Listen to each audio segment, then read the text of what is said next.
It is 8 o'clock. I'm Emily. I'm Rin. And he's the host of Geek Nights. I'm a game developer, and he's my partner. We've been together for 20 years as of this New Year's. And it's believe my it or birthday. Not. It's his birthday! Yay! 42. Don't ask me how old I am. I'll just say that I played Magic the Gathering when it started, and I quit when Fallen Empires came out because I thought it was played out. So, here are some of the things I've worked on. Geek Nights is the podcast that you do as a hobby. It's not your primary source of income, but you work in capital markets and talk a lot about games. You have a lot of opinions about how they're put together. I'm a producer and a product manager professionally.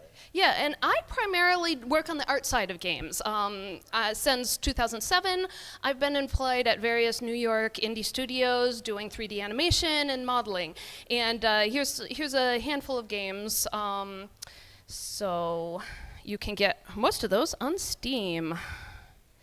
So why this panel? Why did I decide to talk about, families and game development? I don't have my own studio. I've mostly worked for other people in terms of my career. And so, we've talked about, what would it be like to actually found a studio? What are some of these other experiences out there? And then I had a job last year. Does anybody in the audience know who these people are? Okay, I'm surprised. Well, they're older. They haven't really been around in the game industry. This is Ken and Roberta Williams.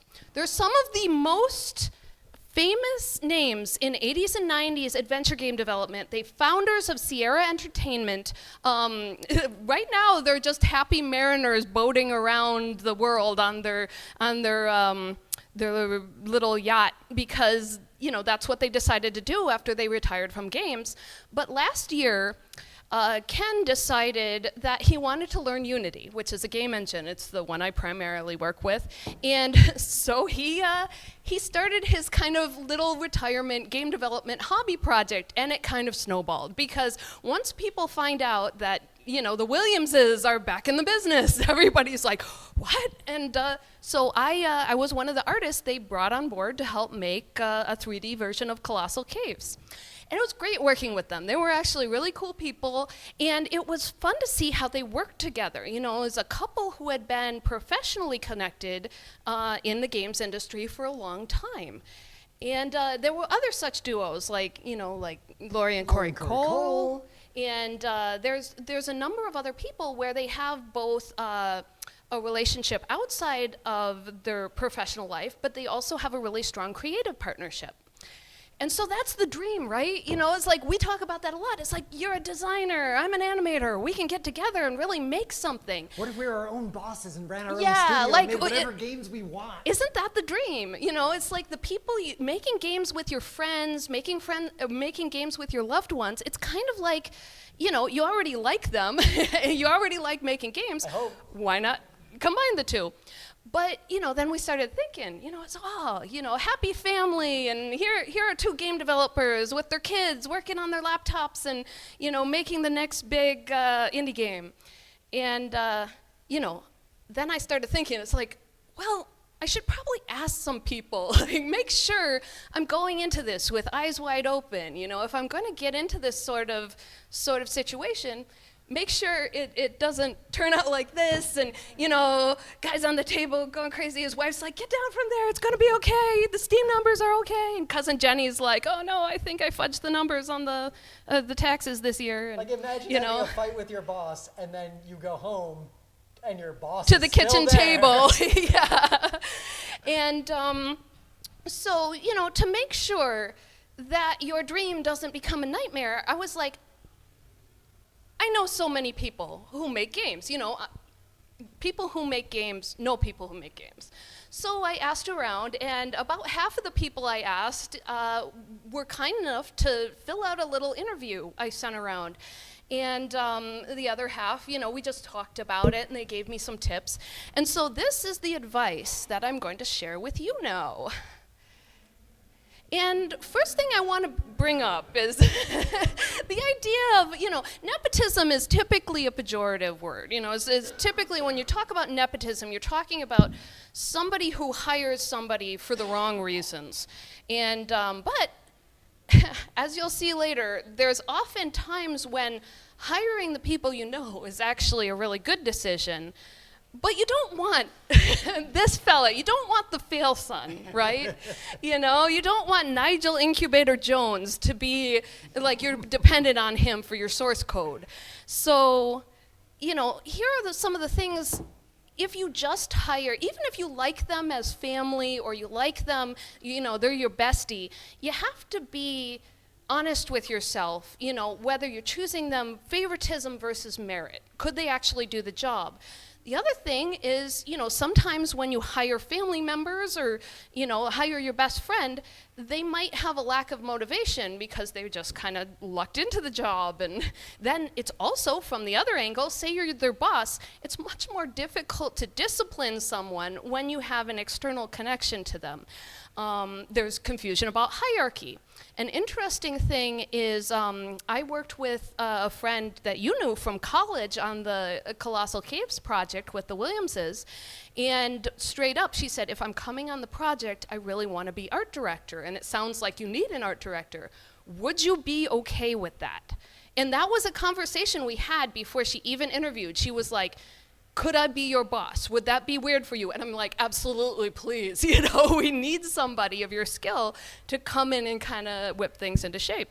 So, and, you know, it's always a little bit of a danger mixing work and personal unless you follow some of this advice that people who've made it succeed have put forth. So this is from Amber. She's actually the professor and environment artist who worked with me and was the art director on Colossal Caves. And she says, you know, I've gotten burned a few times, and so I'm very careful about who I recommend for jobs and who I work with, because I don't want to be in the position where I'm responsible for recommending a friend and then they're unable to do the work. Well, that's that whole good nepotism versus bad nepotism you brought up. If I recommend someone, I'll go, hey, this would be a good person on the project. I'm vouching for them. Yeah. And if it goes poorly, that reflects on me. People often say, I'm sticking my neck out for you, and that's kind of the situation you're put in. So this, though, we talk about good nepotism. This is a team I worked with back in, what, 2015? God, that was a long Would you time say? ago. Yeah, it feels like a long time. You can see me. I'm on the far right. And so the woman next to me with the dog, we went to NYU together. The woman in the striped sweater, she was a game designer at my previous company, and she was the one who interviewed me. The woman with the hearts on her sweater, she was an animator I knew from an online magazine I wrote for. Then the two with the horns, they were friends from a previous job where their boss was the guy with the goatee. So you get the idea. Like, even though this was a completely new team working on a completely new project, somehow the tiny community that is the New York indie dev scene had kind of found its way back together, you know? It's like everybody knows everybody else, so it's kind of difficult to even avoid working with your friends in that kind of space.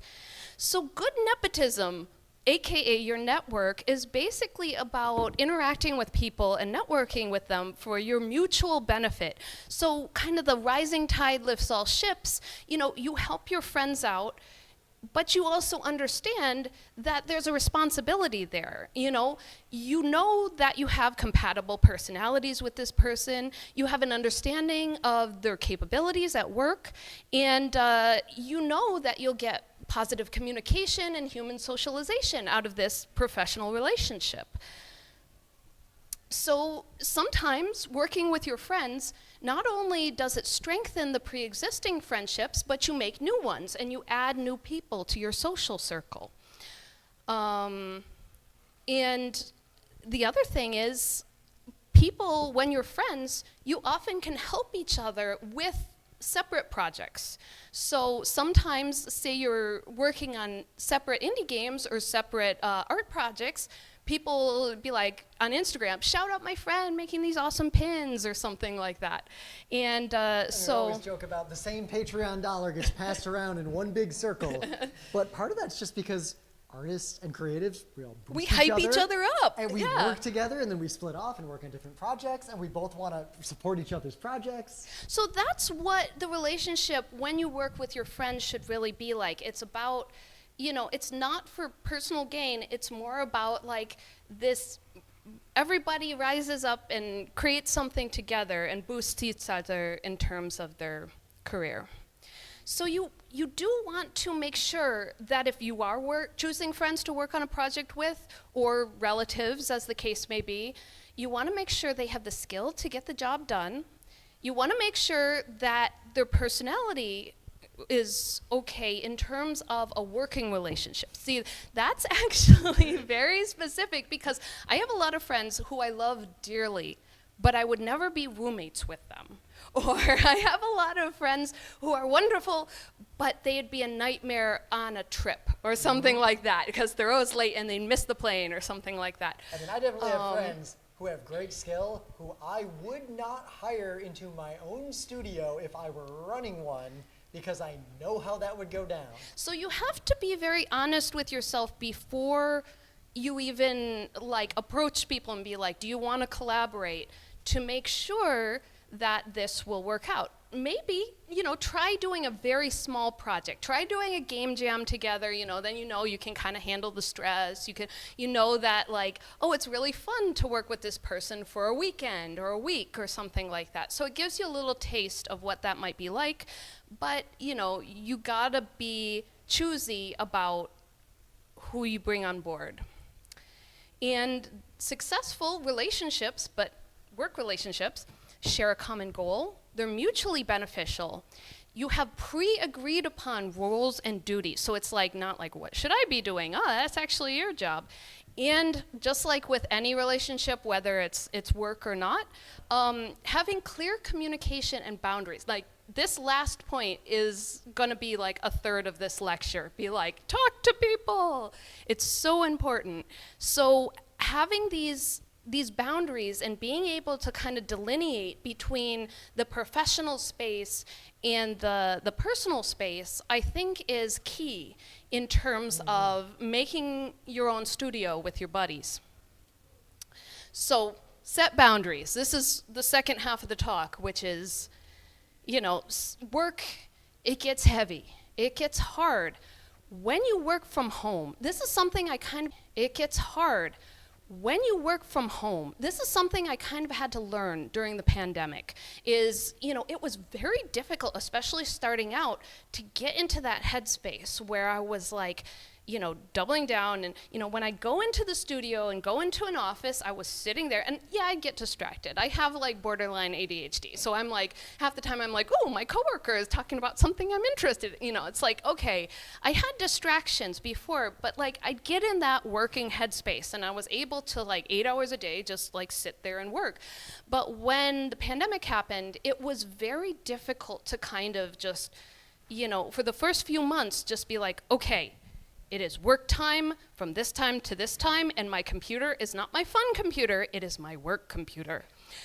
The good screen and the bad screen are the same. So this is a quote from a tech artist friend. He's actually in the audience, this is Greg. So if your home situation allows for it, I'd really recommend making yourself an office. During the pandemic, we have a 2-bedroom apartment in New York. One of the bedrooms is fully our studio workspace. And so you make the podcast there. When either of us is working from home, I've been full remote since 2020, but like you occasionally have working from home days, and we have 2 desks set up next to each other, and like, it is much easier than trying to put my laptop on the kitchen table and get down to business. So you make your space, even if it's just like, okay, my desk, or sometimes, as the case may be, it might be, and here's another one from Amber talking about, they made a space way in the garage where they have like a little separated house out in the boonies where they work on their games.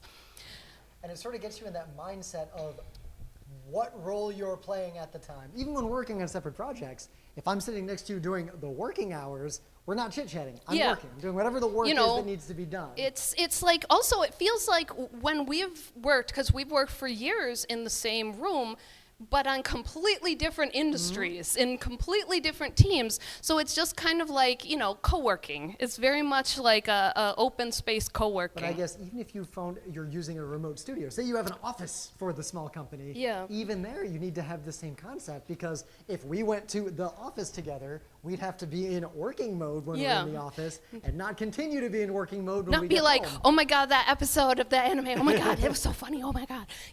So yeah, you can do that around the water cooler. That's really, I never had a job where it's like, oh, I'm just chit chat around the water cooler. Coolers and people stand around them having conversations. Okay, fair enough. And another thing is, so when I talk about separating out space, it's not just space, but time. Really make yourself a schedule and try to stick to it, because this is something I've really worked at and forced myself to do, is just put, if I'm going to work on my short film, I'll say these hours are film hours, not internet hours unless I need to look up a reference photo. These are, this is for this work only. And, Amber's case, I don't know how she does it. Honestly, I could not deal with what she does, but she gets up before dawn and is able to carve away some like personal art time, and, and then kids and professor stuff and all sorts of work. Next thing, make a plan. So you've got your time planned out, but also plan out your project. And this is something that this guy knows a lot about. This is a really tricky space. It's really easy for a small studio, especially if you're all friends, to assume everyone's smart. It's just gonna work. We'll make decisions together in a consensus. We all agree on what the priorities are, and we'll get the work done. Well, we have the same goal, and just because you have the same goal doesn't mean you're gonna have the same road to the goal. And so getting that kind of pathway mapped out and being like, what if we did these deliverables by this date, and treat it much more like you would in a corporate environment, But even if it's that's just 2 people. But it means, have a Jira board. Yeah, go our for it. projects we do Trello. together, Hooray. We'll have tickets that will be assigned back and forth. But it's really easy to feel, especially if you're working with friends in a small environment, that these things aren't necessary, that these processes, these agile boards, all this kind of stuff, a lot of people like to reject that or feel like they don't need it. And honestly, even big companies don't do this that well. Yeah. Like, you really gotta, you won't have a product manager and a program manager and a project manager in your indie studio that's you and your partner and like your teenage son helping you. You're gonna have to have those roles and what those roles provide spread out among the people.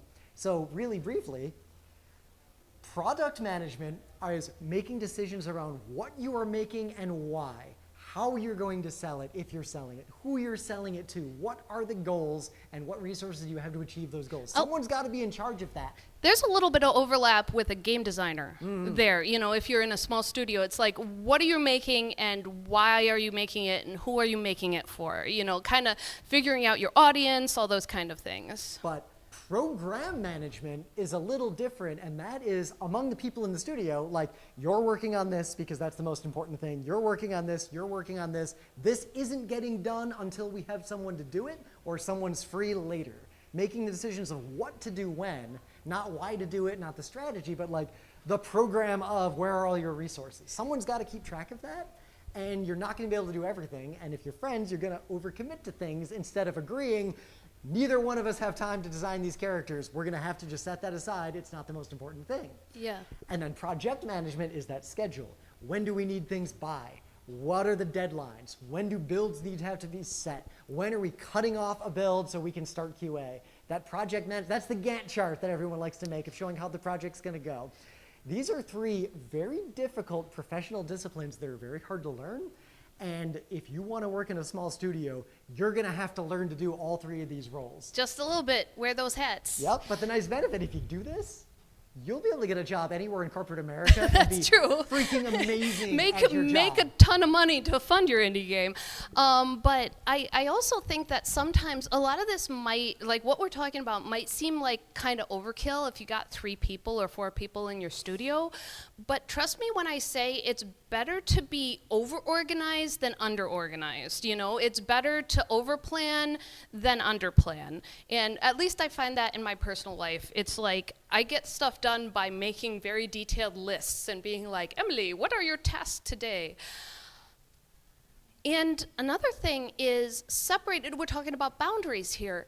So we separate the space, we separate the time. Sometimes we even have to separate the emotions when, say, we're working from home and we're working on the same project.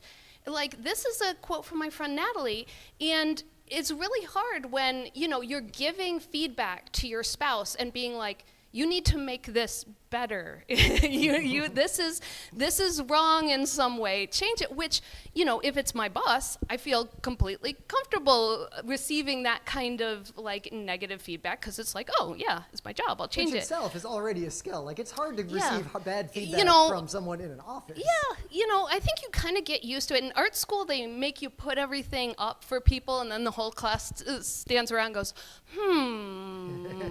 about the naked people you drew.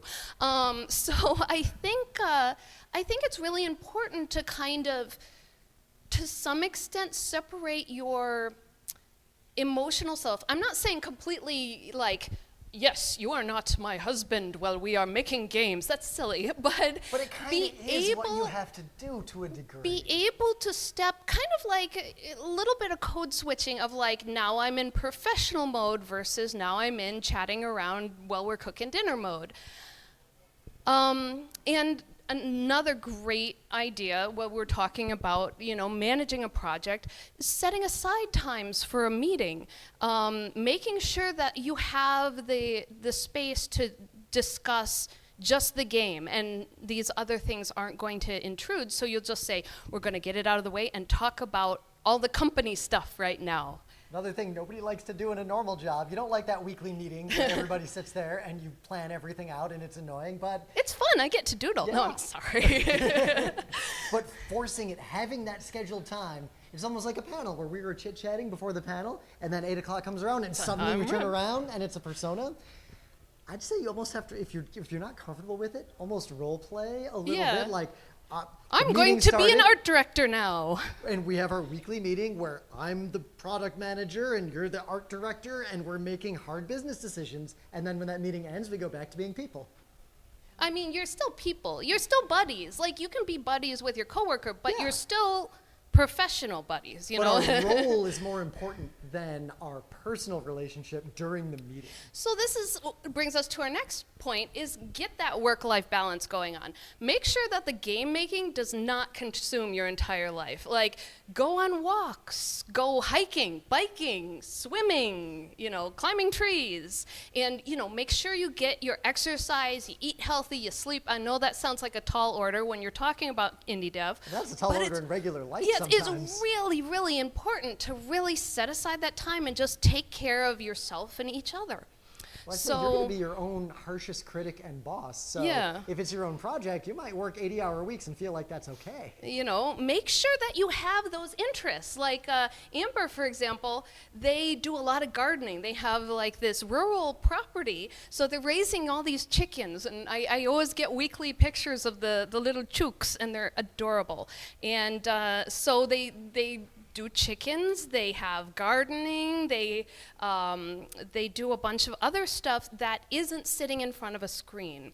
And I think sometimes for us, that's like biking. Yeah. Biking and skiing and doing a lot of outdoor like sports activities. It really gets you out of your head, and sometimes your work actually benefits from it, because a little time away from like a programming problem or a specific, you know, issue you're trying to solve, sometimes it can clear your head and leave room for those answers to come in. I guess working with family and friends, that's where it can be a danger, because if your day job and your friendship life and your hobbies are all the same thing, it'll consume everything. Yeah, so make sure that your job and your hobbies have a little bit of space between them. So like, say, you know, it's hard because I got into animation because I really like to animate, but I've been doing a lot of 2D drawing as opposed to 3D, which I do professionally.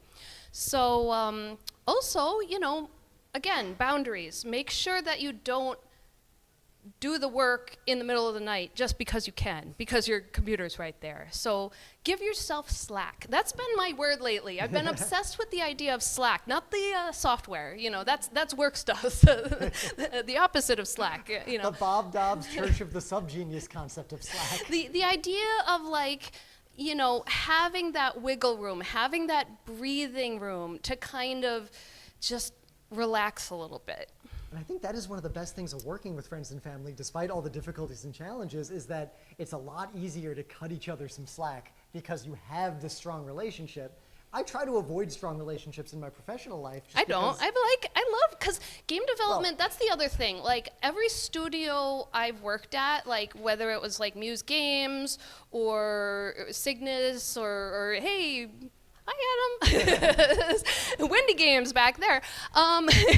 You know, I guess it's been a good experience because it's like, I generally find really cool people work at game studios, and they're often really nice. So, yeah, basically though, you have to, when you're working with your friends and family, set and maintain those healthy boundaries. Keep work at work, make a separate space, make a separate time, and make a plan.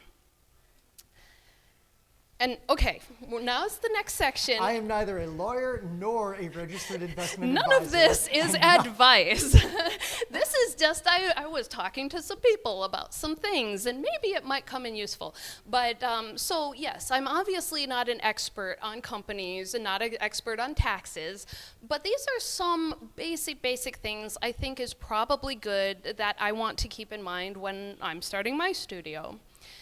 So first things first, everybody I've talked to said it's really good to form a company because just like how I was talking with workspaces, it's really nice to have the money and the risk separated from your own personal financial money and risk. And it's really nice to not get sued because of a podcast. I mean, you didn't. I don't take my own advice, so Scott, my co-host on Geek Nights back there, we're not an LLC. We're a sole proprietorship partnership, which is a fancy way of saying we didn't do anything legal. We just do the thing. You just started recording. If we have a problem with the podcast, we get sued directly and we're screwed. Like, there's no separation between that entity and our personal checking accounts if something goes wrong. So think of forming a limited liability company is basically kind of like a shield that's like, this is my company, and so if something bad happens, the shield gets hit instead of me.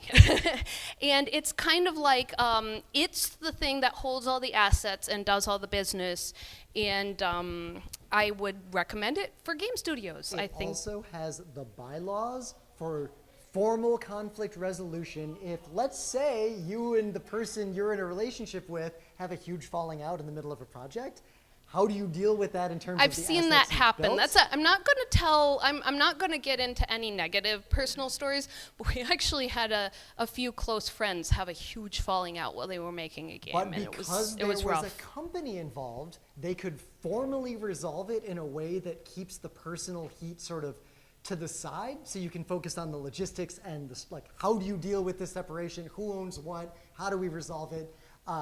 In the podcast, we're equal partners. If we disagree, there is literally no mechanism on earth to resolve that except us deciding to resolve it on our own. Another thing you want to think about is, I mean, crowdfunding's not for everyone. It's been around for a while, but you might want to think about alternate revenue streams such as Patreon, Kickstarter, those sorts of things, because that way it's a way to raise money that isn't directly talking to investors or putting your own funds into it. So but the downside of crowdfunding is you have to really deliver something. And I've been on projects who have been like enormously successful Kickstarters, and you're coming into the game with intense expectations. So sometimes they can kind of give you a barometer of whether or not the thing is, could succeed a little bit as an idea, get that beginning audience and see if you can get people to jump on board. Well, but plus, producer hat-wise, yeah, whatever you think it costs to make a game, order of magnitude up. That's what it's actually going to order cost. of magnitude, you think? I'd say an order of magnitude for I'd almost say at any least projects. double. Yeah, I don't know. Actually, money is don't ask me about how much these things cost because I get paid. I don't pay people. It's just gonna be bigger and harder than you expect it to be. And if you are professional enough to know exactly what it's gonna cost, you probably already have a game studio. Yeah. The other thing is to consider when you're starting out, sometimes it's better not to go full-time into the game studio right away. So you form your LLC, you and your partner have an idea, and you start working on the pre-production, you start on it, but you both have like a backup plan. You're still working at your job, I'm still working at my job, but we've set aside that time, we've set aside that plan with which to at least start to gather momentum, and it also kind of mitigates the risk of taking that plunge on the full-time game development. And the other thing that's really important mentioned here is that don't let taxes sneak up on you. So if your game makes any money or if you put any money into the game, you have to really, having a company keeps that separate, but we're talking about separating things, separate the line of finances as well. Like personal funds over here, game funds over there. And a perfectly viable revenue stream, someone in your tiny company, their role could be still having a day job, bringing in money bringing for the breadwinner. That is a really important part of indie game development. You'll see a lot of stories where one or two people have day jobs and are partially contributing to the game, and everyone else is spending full time working on the game. I have a friend who's an indie comic artist, so they don't work in games, but they were talking about like the big secret of successful comic artists is often they have a spouse that's full-time employed. So that might sound kind of just defeatist, but it's really hard with a lot of these arts-based jobs to make just a lot of money right out of the gate. And so to be able to have that, again, slack, to kind of polish your craft and to get into it, sometimes somebody will be like, I'll be the responsible one and go to my day job, and you stay home and tend to the hearth of It's not fundamentally different Maya. from someone at a university or on an academic project whose job is just to go around and find grants to keep the project going. That's a job. That's a full-time funding. job. Yeah, you could be an executive producer. There we go. Executive so we just said producer a full-time role. job can in fact be a full-time job. Exactly. So here are some of the basic advice. Form a company, keep company funds very separate. Do your taxes properly. Don't try to dodge out on the IRS. They're going to find you and get mad at you. Plan how you're going to be funded. Figure out where your money's coming from. And manage your expectations. So, you may not be able to break even right at get-go. You might have to put in a few years where you're part-time in it and kind of seeing how it works. Kids, I don't have them. I aspired from a young age to be a dink once I learned dual what that income, was. no kids. Oh boy. But however, a lot of our friends have wonderful children, and yet they still manage to make amazing games and be awesome parents and both creative partnership and a really good child rearing household.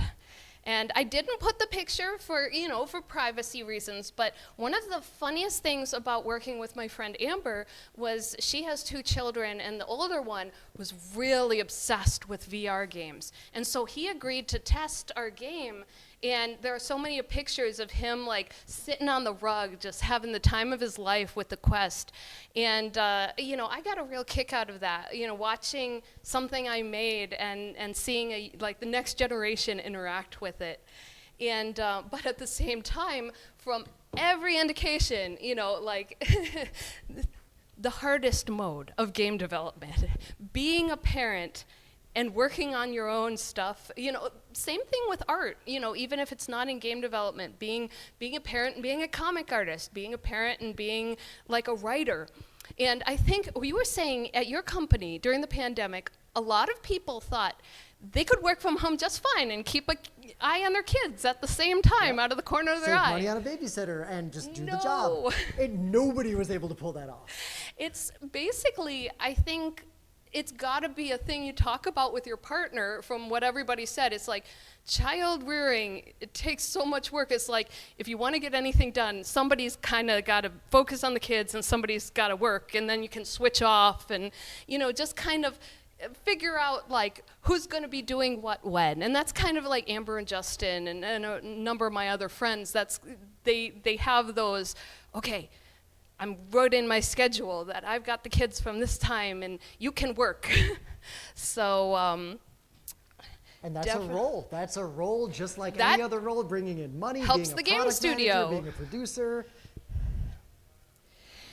And you know, there are sacrifices being a parent, and you know, takes a lot of your time, and you really got to pick and choose. Be like, okay, I can either work on game or take kid to the movies. I think it's good to go to the movies. And sometimes, you know, like Amber, you know, sometimes it's chicken nuggets for dinner because I am too tired to cook. So I think it's, again, it's hard to kind of say as somebody without children, you know, all of the challenges involved, but there's definitely got to be a lot of upfront communication about who is going to, you know, put in time when, but at the same time, sometimes that time can be shared. And I think that's one of the greatest parts of being a developer parent, is that when the kids do show interest, it's really funny and really adorable because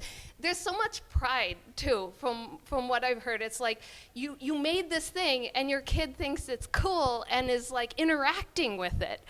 And I find that amazing. And you know, I've heard so many stories of game developers who talk about their kids who like their projects. And also, you might get an in-house QA team out of the deal.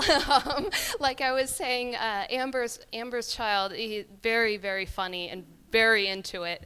Younger one, if it's not trains, just miss me with that, you know, just wants to talk about trains and nothing else.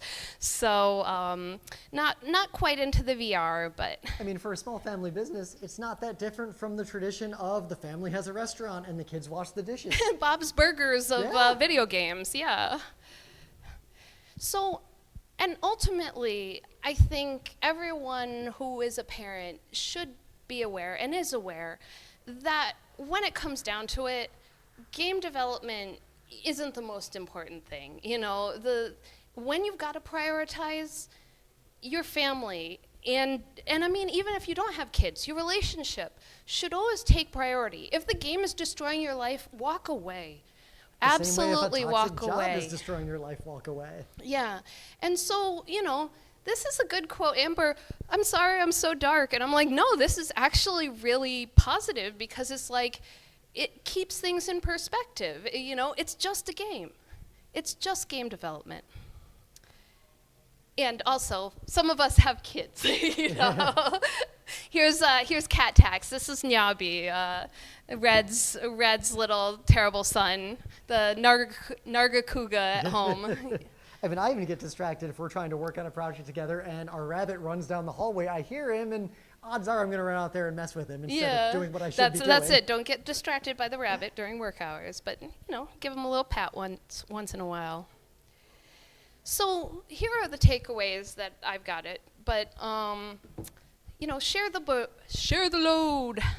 And get your kids involved if they show interest. But at the same time, if they don't show interest, you got to respect that and prioritize their own interests and prioritize them.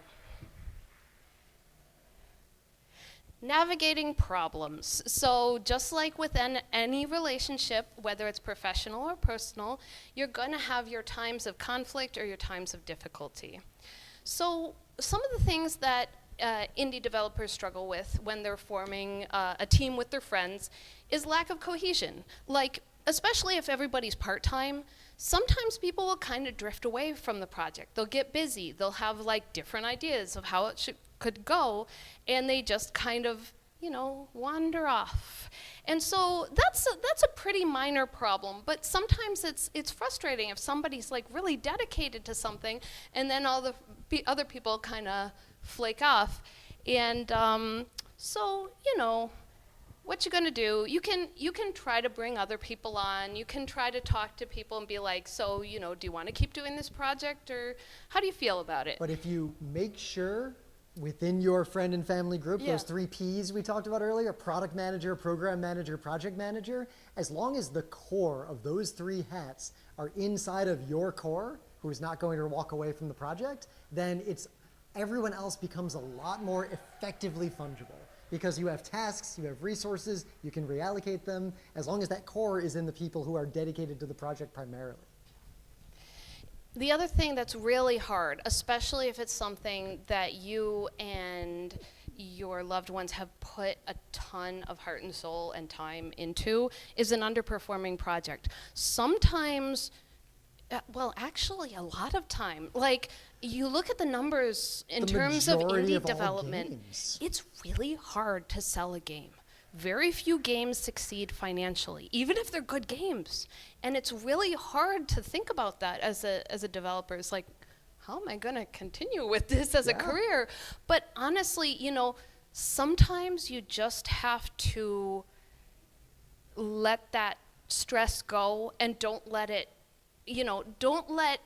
a professional failure or a project failure come into other areas of your life. You just move on and take the next step and figure out what you want to do, and check in with each other. But you can't take it too personally that your family or your friend group have failed to make this game or sell it, and thus you are failures. It might be random. Yep, It might be the economy. It might to quote be Star Trek, it is possible to commit no errors and still lose. So that's a really hard thing, but to be able to get past it, you have to talk to each other and make sure that you let that stress go. And be clear on what your real goals are. Sometimes you might be making a game with your friends because you just want the game to exist. You're not trying to make money. And then you have a different way to handle an underperforming project than if the game you're making is specifically to make money and that's its primary goal. And the other thing that's really hard about working in the same industry is, so if you do have a thing that you were both financially committed to, in this instance, Amber and her husband Justin worked at the same game studio, and that game studio basically went under and laid everybody off. So then you have 2 parents who are without a job. With us, we kind of diversified the risk, so to speak, and that we're in completely different industries. I work in talking and the money factory. The money factory. But it's basically, so if you're working on a project together, or if you have a company together and it's your full-time job, it is hard to share your partner. So that's something that is really important to consider about this. I mean, my day job, they have a rule. Spouses cannot work at the company. If you work there, your spouse can't work there. They cannot be hired anywhere in the company. And there's a lot of reasons for that. But partly the nepotism thing we were talking about, keeping those boundaries separate. But I thought that was interesting that that your work doesn't hire anybody in the family and part of it is employees. Just if things happen, then suddenly a family that has 2 incomes could be doubly devastated simultaneously. However, I don't want this talk to seem like, oh no, we were thinking, but basically this was kind of like, I am thinking about all the things. So we need to think about all the things, because honestly, there are a lot of people out there. We talked about living the dream, that are living the dream. And they're making games with their kids, they're making games with their buddies, they're making games with their partners, and it's actually really awesome. So, here's Red and Natalie. They're down. Shout out. Now it's time for me to shout out everybody who contributed quotes to this panel. Red and Natalie, they're part of Gay Breakfast Studios. They're not explicitly game development, but they're like an illustration, and their big thing now is making pins, and they're down in the Artist Alley. So look for Gay Breakfast, and they can tell you a lot about running a home business based on art. And this is Amber, a coworker and longtime friend of mine. Polygarden LLC, they do a lot of consulting work. They do a lot of work for hire with their, and they're both environment artists and professors. So Amber Johnson, yeah. And then the last anecdote is MAGFest from you. And so it's actually like, how awesome is that to come to a really fun convention with your partner and then be able to have people play a game you made together? And, that's so exciting to be able to show off your work surrounded by friends. And with that, if you want the slides, here's the QR code, and we have a little time left. I'm surprised. I have the wireless mic. If anyone has questions, I will take them for Emily. We will take QA. Oh, no questions. Everyone's an expert at making games with their family and friends. How many of you are here because you want to make a game? Like you're planning to make something with your friends and family. All right. What's your question?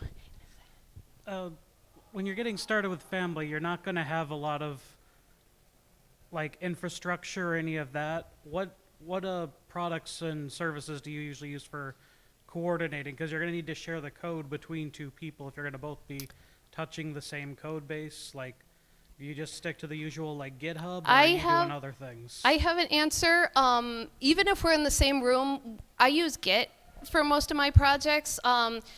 Doing version control for game development is actually kind of a headache because Unity has never played particularly nice with any version control.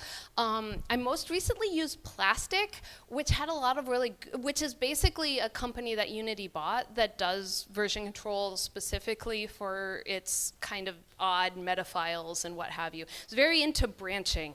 So I guess I'd recommend either Plastic. And if you hate Plastic, which, your mileage may vary, Git is always a good bet. I use Plastic for, I just recently graduated of Gamedev. Yeah. Like the degree, and in my capstone we use Plastic, and it worked really well for us. But Yeah. As mileage may vary if you are making a bigger game than the year-long game that we made. I think it was with us in Plastic, it was more that half the team knew how to use it, and the other half of the team, for some reason, like the branches really confused them, and I just had a heck of a time trying to get the rest of the artists to use the version control properly. So, and I think to back it up a little bit around the infrastructure more broadly, it really too depends on what kind of thing you're making, what engine you might be using, like what code bases you might be using. Honestly, learn the fundamentals as a group, even learn them together. Like learn version control as a concept, and then it kind of doesn't matter which tool you use. Learn how to use ticketing system, and then use whatever. Trello's good for small projects. I use Jira for larger stuff, Trello for smaller stuff. They're both owned by Atlassian. I'm a big fan of Jira personally, even for really tiny projects. Yeah. But also YMMV, I work in like super giant enterprise nonsense, so I might just be used to how annoying it can be. But it's all down to what is your process. The tools will just enable that process. And if you don't have infrastructure and your friends and family aren't experts at it, I think you just have to learn it all together. Like learn the base concepts, build it out together, trial and error. But as long as you're learning it together and using the same tool together and have a good process and good roles and responsibilities, then you'll naturally fall into the right tool. Also, this is just an aside, but make sure you have a remote backup because, I am kind of annoying about this because I was at a studio that caught on fire. So it's always good to have, especially if you have like a Git or something else, to have a GitHub account where you're hosting your code remotely. Sometimes it's hard to host a whole Unity project on GitHub specifically, but having a remote server is a really good idea, even if it's like, oh, we're just in our apartment, because like if there's a hurricane and you have to leave or something, it's nice to have that safe in the cloud. Okay. Well, microphone coming. Yeah. So, my partner and I are thinking about making a game together, and even though I just graduated with a game dev degree, there's only so far that goes in terms of how much you learn, because when it comes to coding, there's you learn some stuff, and then the gulf between someone who knows how to code and someone who's good at coding is pretty large.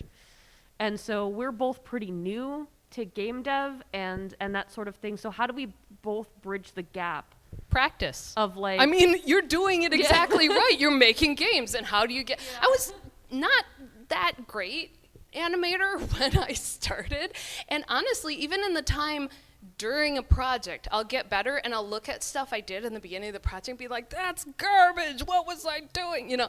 So I think basically, so a recent graduate, that's the perfect time to take those risks, and again, maybe not necessarily jump into it full time, but absolutely start that collaboration now and make those games now, because that's the way you get better. That's how you become good at making Even games. tiny projects like podcasting, totally unrelated thing. When we started that podcast back in 2005, we were not great at talking. And if you ever find an old episode of that podcast, it's not great. And you know how we got better? We did it every single day. Even, And even stuff like, well, really anything, like Penny practice. Arcade, the comic. Yeah. They did a whole. They talked about how the way they became so big was partly that they cranked those comics out. They didn't did it let every it take over their day. whole life, but they just kept making the comics, and they admitted, oh, they're not all great, but we're just gonna make them.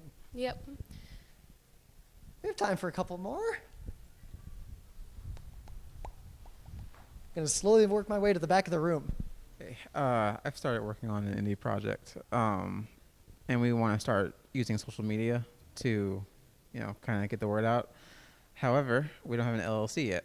Okay. So, would it be better to wait to have an LLC to start putting imagery out?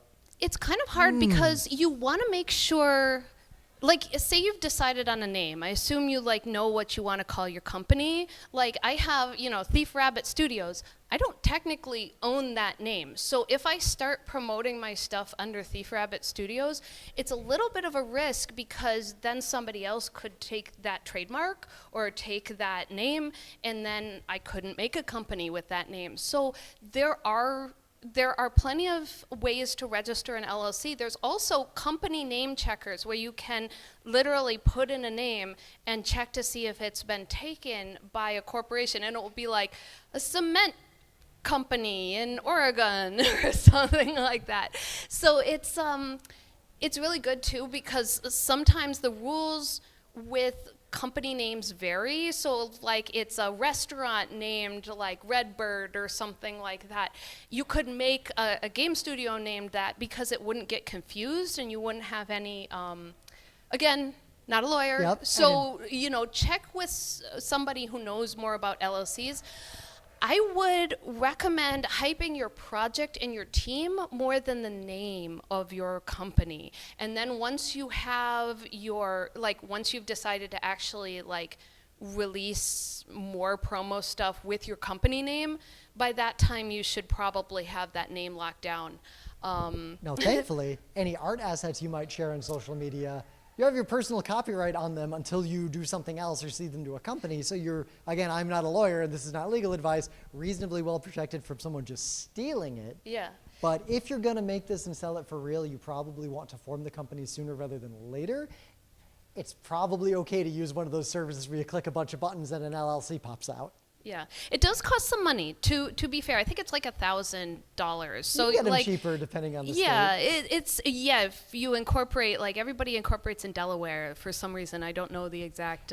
That's more for S corps, and Okay, that is beyond the scope don't of what wanna I get am into that. comfortable talking about in public with a microphone. However, I will tell a funny story. So the first game studio I worked at was Muse Games, and the way we chose our name, because I was there when they kind of converted from a Web 2.0 startup to a Unity game studio, because the Unity stuff was the only thing that was kind of getting interest. So they're like, let's put our Facebook clone to the side and make games. And so they're like, okay, what will we call our studio? We settled on Muse Games because it was one of the only URLs that wasn't taken that they had liked proposed. Hover Puppy. Yeah, Hover Puppy would have been a fun. Hover Puppy Studios, but no, Muse Games we could get the URL, so that's why they chose it. Yeah. Do you have to copyright the name of your game, or is that just like a AAA thing? I'm not sure, actually. We are not lawyers, Yeah, but I any work broadly that a person makes in the United States has an intrinsic copyright regardless of registering it, regardless. If you make it, there is an intrinsic copyright. So- However, they are not as defensible if it comes to it, but it's unlikely someone would steal something on that I level. would guess it would be a lot like book titles, you know, where like some books are named the same thing, but the actual content can be copyrighted. And also, I think a lot of times with the AAA games, a lot of times those are trademarks as well, like the logo and stuff. Like, you know, basically Overwatch is a trademark because it's got like the whole logo and Or specifically in that case, stuff. it's often a word mark. Word which mark. Google those words to learn more. Yeah, so I don't know in depth, but You have time to take one more? Here. So I'm working on a gaming startup, and I have 2 co-founders that I've already worked with before, but I'm looking for another one, and I don't know anyone. So I'm trying to find a collaborator, and I'm very risk averse because it's like, how do you find someone that doesn't exist that you're going to work with and make this big bet on? And so I was just wondering, what's your advice on finding a collaborator with such a, importance? well, One counter question first. Do you need a collaborator who is going to bring investment capital to this, or do you just need someone to work with? okay. I'm the investment guy, but I need someone to actually just be a game developer, like coding. Oh, okay. Ooh. So really, it sounds like this is less about like working with your friends and family and more like how do I find a good employee? And that yeah. So also start to get involved in your local game development communities. Like, you know, granted, New York is it's not the biggest in terms of the indie scene, but it's pretty big. And they have like a whole bunch of Discord servers. There are like ice cream social meetups. There are all this kind of things. And a lot of times you can find people who want to both like hire people, but you also find people who are just like, you know, like looking for game, but instead of looking for game, it's like looking for a game to make. You know, I'm going to call out Adam here. How I got hired at Adam's company was I just found a post on the Unity forums, you know, and it was like, I'm looking for an artist. And that was a paid gig, but it was like at the same time, I was like, oh, this sounds interesting. And you do find on, you know, depending on what software you're using to make it, like Blender, you see people are very big into like, oh yeah, let's all do art, it's really fun, you know. So, you know, if say you're making an open source game, there are communities out there where people are really into that part-time collaboration.